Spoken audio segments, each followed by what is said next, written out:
No! Stop! Please! Ush!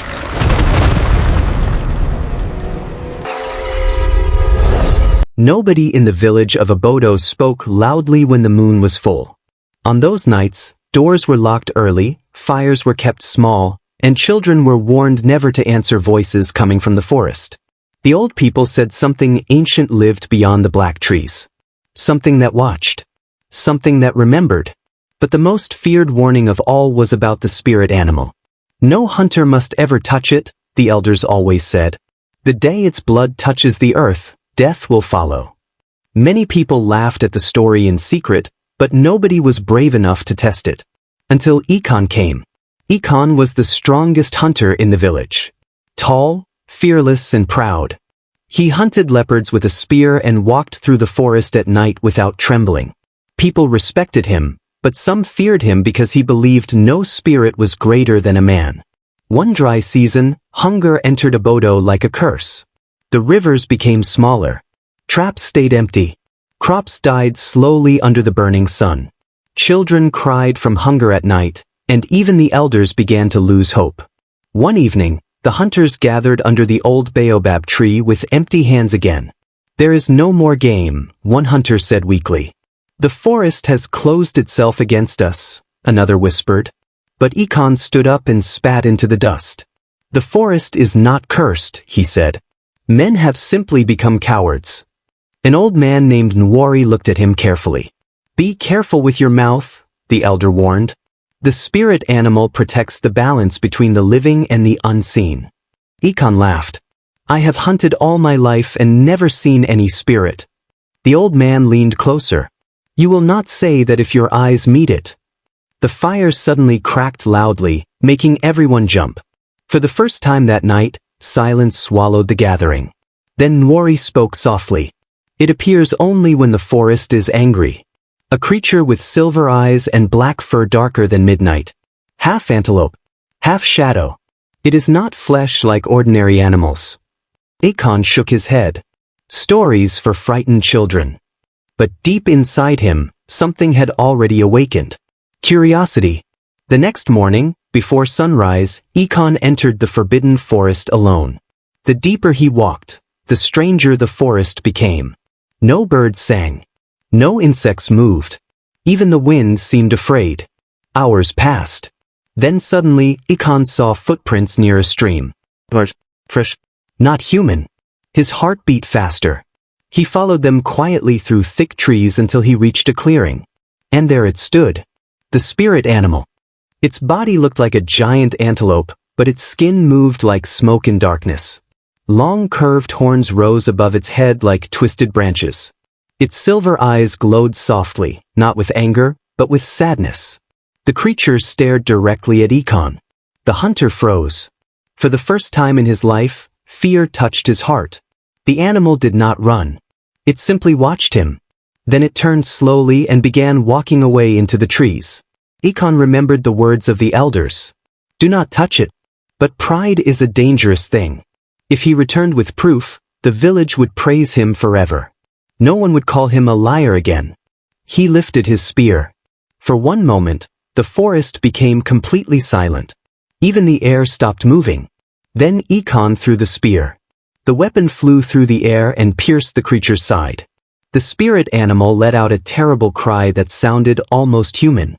The ground shook violently. Birds exploded into the sky. The trees bent as if a storm had arrived from nowhere. The creature collapsed slowly onto the earth. And then something impossible happened. Black blood flowed from its wound, and the soil beneath it began to rot instantly. Grass died. Leaves turned brown.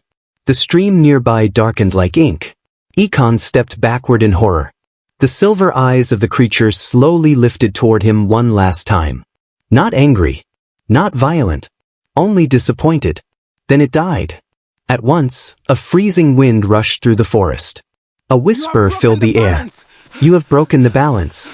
Ekon ran. He had faced lions before, but he had never run like that in his life. Branches cut his skin as he escaped the forest.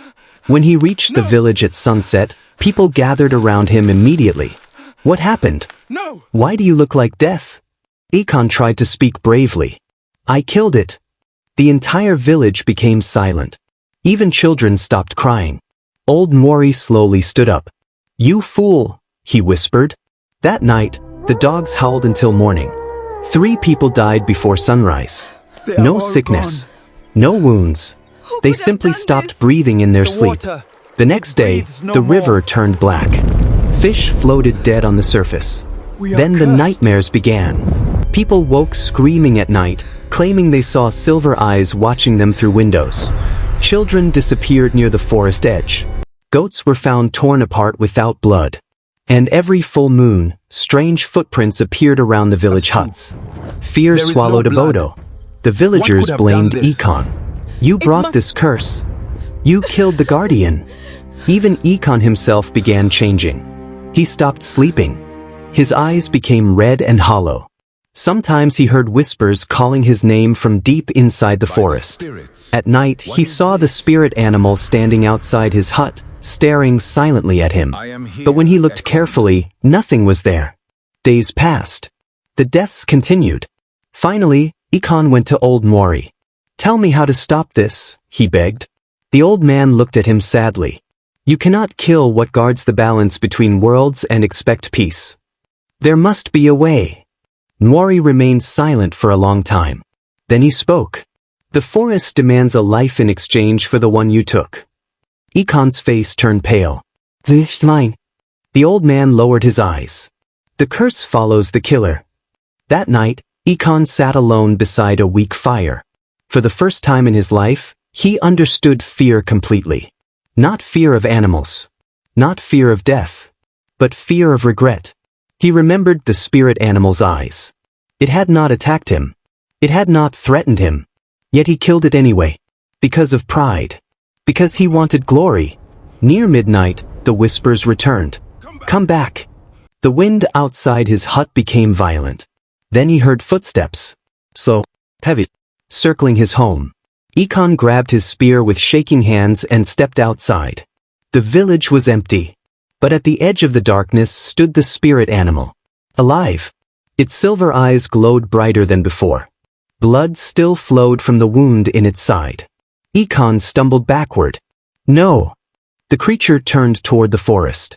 Then it looked back at him once. Waiting. Ekon understood. Slowly, like a man walking toward judgment, he followed it into the trees. The deeper they went, the colder the air became. Soon they reached the same clearing where the animal had died. The ground there was black and dead. The spirit animal stopped moving. Then the whisper returned again. A life for a life. Ekon closed his eyes. Tears finally rolled down his face. He dropped his spear.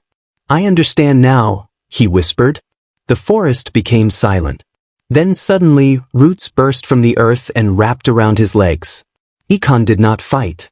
The spirit animal watched him quietly as the roots pulled him slowly into the ground.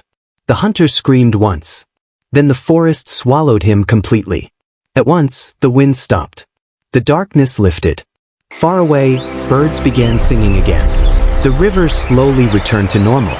And from that day forward, nobody in Obodo ever hunted inside the forbidden forest again. But the elders still warn children even now. On quiet nights, when the moon is full, some hunters claim they have seen silver eyes moving between the trees. And beside them walks the shadow of a man carrying a spear.